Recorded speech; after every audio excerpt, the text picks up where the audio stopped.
સુરતમાં ભૂવો પડવાનો સિલસિલો યથાવત જોવા મળી રહ્યો છે। વરસાદના આગમન સાથે રસ્તાઓ તૂટવાની શરૂઆત થઈ ચૂકી છે।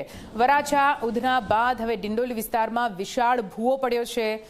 ભૂવા નગરી સુરતનો વધુ એક મસમોટો ભૂવો ટીવી સ્ક્રીન પર આપ જોઈ રહ્યા છો।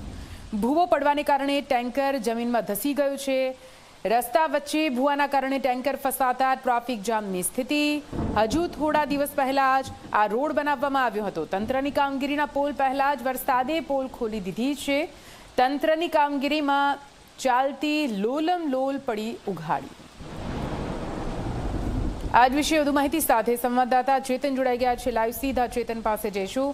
ચેતન, સુરતમાં પહેલા જ આપણે જોયું છે કેવી રીતે ભૂવા તો પડતા જ રહ્યા છે, પરંતુ વરસાદ આવતાની સાથે જ પહેલા જ વરસાદમાં રસ્તાઓ પર ખાડા પડી જાય છે, રસ્તાઓ પર મસમોટા ભૂવા પડી જાય છે। વધુ એક ભૂવો પડ્યો છે। કેવો છે, કેવડો છે આ ભૂવો? શું કઈ કામગીરી, કોઈ આ મામલે ચિંતા, કોઈ કામગીરી કરવામાં આવી છે ખરા પ્રશાસન દ્વારા?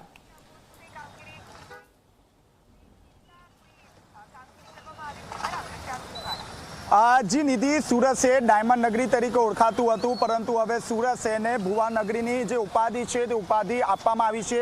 સતત 3 દિવસથી જે રીતે ધોધમાર વરસાદ વરસી રહ્યો છે, જેમાં નગરપાલિકાની જે પ્રી મોન્સૂનની જે કામગીરી છે તે છતી થઈ છે। આપ જોઈ શકો છો સુરતના ડિંડોલી વિસ્તારની સીધા દ્રશ્યો છે, જ્યાં આખો જે રોડ છે તે રોડ બેસી ગયો છે।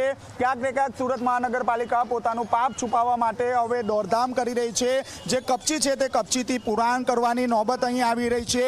સુરત શહેરમાં ક્યાંક ને ક્યાંક જે ભ્રષ્ટાચાર છે તે ભ્રષ્ટાચાર હવે રોડ પર જોવા મળી રહ્યો છે। આપ જોઈ શકો છો જે અધિકારીઓ છે તે અધિકારીઓ સતત દોડી રહ્યા છે અને જે રસ્તો છે તે રસ્તાનું પુરાણ પણ કરી રહ્યા છે। આપણી સાથે અધિકારી જોડાયા છે।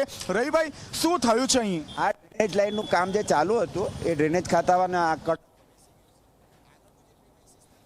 મેસિસમાં ડ્રેનેજ વાળા કામ સમક્ષ જોઈ શકો આ બધું એમ જ છે। એટલે તે લાઈન સીધી બેસી ગઈ છે અને કોર્પોરેશનના રસ્તામાં જેટલું આવે છે એટલે કોર્પોરેશન પુરાણ કરીને સરખું કરે છે। પરંતુ સર, ભ્રષ્ટાચાર થયો છે એવું નથી લાગતું? એ તમે કહી શકો, પણ હવે ભ્રષ્ટાચારનો સુડામાંથી જે લાઈન લાયકી છે એ સુડાવાળાએ કામ સોંપ્યું છે કે તમે એમને તપાસ કરે તો ખબર પડશે ભાઈ। તો પછી આ પાપ છુપાવવાનો પ્રયાસ નથી થઈ રહ્યો? એ તમે એવું કહી શકો, પણ અમે એવું ના, અમારા હિસાબે જે ડ્રેનેજ લાઈનનું જે કામ કરી ગયા છે સુડાવાળા, તમે આગળ પણ જોઈ શકો છો એ સુડાવાળા જે કામ કરી ગયા છે, સુડામાંથી જે લાઈન નાખી છે એટલે ત્યાં જોઈન્ટ આવે છે રસ્તામાં, એટલે કોર્પોરેશન તો એનું કામગીરી થોડી કરી છે વ્યવસ્થિત ને હજુ બી કામ। ડેપ્યુટી મેયર જે છે તે આવી ગયા છે, આપણે તેમની સાથે આપણે વાતચીત કરવાનો પ્રયાસ કરીશું કે તેમનું શું કહેવું છે। ડેપ્યુટી મેયર જે છે તે સ્થળ ઉપર પહોંચી ગયા છે। ક્યાંક ને ક્યાંક આ વાતને ગંભીરતાથી લેવામાં આવી છે। આપણે તેમની સાથે વાતચીત કરીશું। જી સર, શું કહેશો? સુરત મહાનગરપાલિકામાં આખો જે રોડ બેસી ગયો છે, શું કહેશો? શું કહેશો સર? ભ્રષ્ટાચાર નથી દેખાતો? ના ભાઈ સર, શું કહેશો? ભાઈ, જે સામે છે હું પણ જોઉં છું। અત્યારે જ એમાં લગભગ 2 મહિના પહેલાં અમે ડ્રેનેજ લાઈન નાખી હતી અને એ બેસી ગઈ છે વરસાદના લીધે।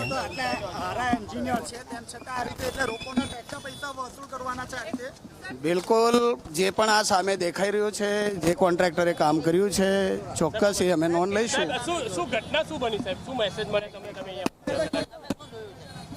મેં જોયું એટલે ડ્રેનેજ લાઈન બેસી છે। જે નવી ડ્રેનેજ લાઈન અત્યારે કરી હતી આ 3 મહિના પહેલા ડ્રેનેજ લાઈન અહીંયા નાખી હતી અને ડ્રેનેજ લાઈન બેસી છે। આ કોનો વિસ્તાર લાગે? સુડાનો લાગે મહાનગરપાલિકાનો? અડધો લાગે બેઓને। એકબીજા પર ખો રમાય ના, પણ કોર્પોરેશને નાખી છે એટલે કોર્પોરેશનની જવાબદારી ખરી ને। તો શું કાર્યવાહી? કઈ બાજુમાં? સુડાનો વિસ્તાર, જે નેરની આ બાજુ સુડાનો વિસ્તાર છે અને નેરની આ સાઈડ કોર્પોરેશનનો છે। ભ્રષ્ટાચાર નથી દેખાતો? આ બાજુ ડેપ્યુટી મેયર તરીકે આપ પહોંચ્યા છો, જો તમારે સમજવાની વાત જે તમે કરો છો, 3 મહિના પહેલા ડ્રેનેજ લાઈન અહીંયા નાખી છે અને તરત જ આ વરસાદ આવ્યું છે એટલે લગભગ એક થી 1.5 મહિના પહેલા કામ પૂરું થયું છે। એક માત્ર આ ઘટના નથી, શહેરમાં અનેક જગ્યાએ રસ્તાઓ બેસી ગયા છે, જે દરેક જગ્યાએ આ સમસ્યા છે। બેન, જે જગ્યા બેઠા એ જગ્યા નોંધ લીધી છે અને આપણે રીતસરનો જે વરાછાનો બનાવ બન્યો એમાં આપણે કોન્ટ્રાક્ટરને અને અધિકારીઓને નોટિસ પણ આપી છે। લોકોના પૈસાનો વેડફાટ થઈ રહ્યો છે। કેમ નહીં? અધિકારી સામે જે જવાબદાર અધિકારી હશે એના સામે બી કાર્યવાહી થશે। કારણ કે આજે સાહેબ ત્રીજો દિવસ છે।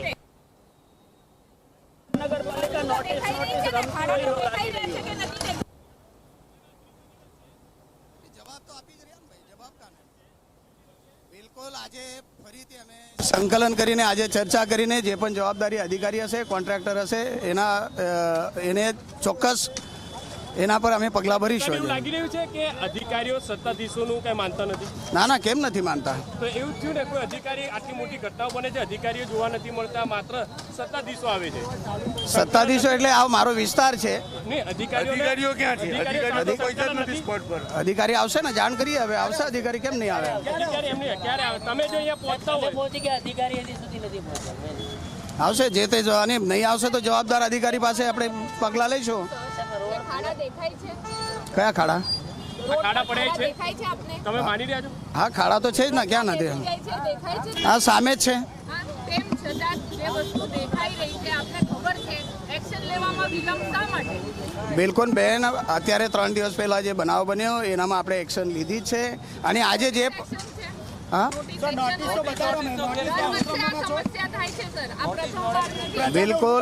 બિલકુલ આ ઉલ્લુ બનાવવાનો પ્રશ્ન જ નથી. આપણે એક્શન લીધું છે અને આજે બી જે બનાવ બન્યો છે જે પણ કોન્ટ્રાક્ટર હશે જે પણ જવાબદાર અધિકારી હશે સામે કેમ અધિકારીઓની ભૂમિકા નથી આવતી? ના અધિકારી બી જે તે અધિકારી જવાબદાર અધિકારી હતો એના સામે તો લેશે જ ને. પ્રી મોન્સૂનની કામગીરીમાં કેટલો ખર્ચો થયો? સુરતના લોકો લાખો રૂપિયા ટેક્સ ભરે છે. કેટલા રૂપિયા ખર્ચો થયો છે? પ્રી મોન્સૂનની કામગીરી પાછળ કેટલો કરોડોનો ખર્ચો કર્યો? પ્રી માનસૂનની કામગીરીના સામે જે ખર્ચો થયો છે આપણે જોયો છે. તે વખતે જે વરસાદ પડ્યો ઉપરવાસમાં બી વધારે વરસાદ હતો અહીંયા બી વધારે વરસાદ પડ્યો એટલે વરસાદને અહીંયા શું લેવા દેવા? રોડ પર પડે છે ઉપરવાસનો વરસાદ. પણ જ્યારે સ્ટોર્મની લાઈન જ્યારે બેક થઈ તો પાણી તો ખાડીપુર જેવું આવે જ ને. એન્જિનિયર શા માટે પકડાયા? કરોડો રૂપિયા પગાર ચૂકે છે મહાનગરપાલિકા એન્જિનિયરોને. તો એટલે એન્જિનિયરે સારી રીતે કામ નથી કર્યા? બિલકુલ તમે જે કહો છો તમારા સાથે હું સહમત છું. જે પણ અહીંયા આજે બન્યો છે એની ચોક્કસ નોંધ લઈને જે તે જવાબદાર વ્યક્તિ હોય એને આપણે નોટિસ આપેલી કરશું. બિલકુલ એક્શન એક્શનમાં જોઈ લેજો અધિકારી જેમાં અધિકારી ભૂલનો પાત્ર હોય તો એના પર બી એક્શન લેવાશે. અરે આજે જ સંકલન કરીને ખબર પડી જશે તમને સાંજે. ભ્રષ્ટાચાર લાગે છે સર? બેન જે બી હોય એ સામે આવશે તપાસ દરમિયાન. આપ સામાન્ય સુરતના નાગરિક તરીકે આપણને ભ્રષ્ટાચાર લાગે છે? તમે પ્રતિનિધિ છો સર? બિલકુલ 100% વાત સાચી છે. ભ્રષ્ટાચાર છે કે નથી એ સામે આવીને આપણે જોઈશું તપાસ કરવામાં આવશે. લોકોના કરોડો કામ રૂપિયાના ટેક્સ કામ કામ નાશ થઈ કામ રહ્યું છે. કામ કર્યા પછી એને વોટર વર્કિંગ કરી છે કે નથી છે કેવી રીતે એને પુરાણ કરી છે એની ચકાસણી થશે. તપાસ કરીને જે ગુનેગાર હશે એના પર સજા મળશે. તો આપણી સાથે ફરીથી જોયા છે. જી સર શું કહેશો? ભ્રષ્ટાચાર દેખાઈ રહ્યો છે? જો ભ્રષ્ટાચાર છે કે નથી એ હું નથી કહી શકતો પણ સામે જે લાઈન બેઠી છે એ લાઈન માટે ચોક્કસ આપણે તપાસ કરીશું. તપાસ કર્યા પછી જે કોન્ટ્રાક્ટર હોય કે અધિકારી હોય એના પર પગલાં લેવામાં આવશે. પરંતુ સર સુરતના શહેરમાં કેટલા પૈસા ખર્ચવામાં આવતા હોય છે પ્રી મોન્સૂનના નામે? પણ જે પણ બનાવ બન્યો છે તમારા ને મારા સામે જ છે. જે ગુનેગાર હશે એને તપાસના માધ્યમથી આપણે આગળ પગલાં લેવાશે. થયા જ ને અત્યારે તમે જોયું જ ને. ક્યારે લેવા છે પગલાં? ક્યારે લેવા? આજે સાંજે અમે ચર્ચા કરીને વાત કરશું. એટલે સસ્પેન્ડ થશે અધિકારી? જો એ વસ્તુમાં સસ્પેન્ડ થાય છે નથી થતો એને શું સજાના પાત્ર છે એ જોગવાઈ જોઈને કરીશું. પણ સર આ રીતે ભૂવા પડવાનું કારણ શું? એ તો કોન્ટ્રાક્ટરને ભૂલ હોઈ શકે. હલકી ગુણવત્તાવાળું મટીરિયલ છે ને? એ તો તપાસ દરમિયાન ખબર પડશે. આપ જોઈ રહ્યા છો અહીં જે છે તે તપાસના નામે ગોળ ફેરવવામાં આવી રહ્યા છે. પરંતુ આપ જોઈ રહ્યા છો હાલમાં જ્યાં આખો જે રોડ બેસી ગયો હતો તે રોડ પર આ રીતે જે કપચી છે તે કપચીનું પુરાણ કરી દેવામાં આવ્યું હતું. હાલ તો ખોખોની રમત રમવામાં આવી છે. સંકલનની બેઠક કરવામાં આવશે ત્યારબાદ નિર્ણય લેવામાં આવશે. પરંતુ ક્યાંક જે નોટિસ રમવાનો જે ખેલ છે તે અહીં જોવા મળી રહ્યો છે. જી નિધિ.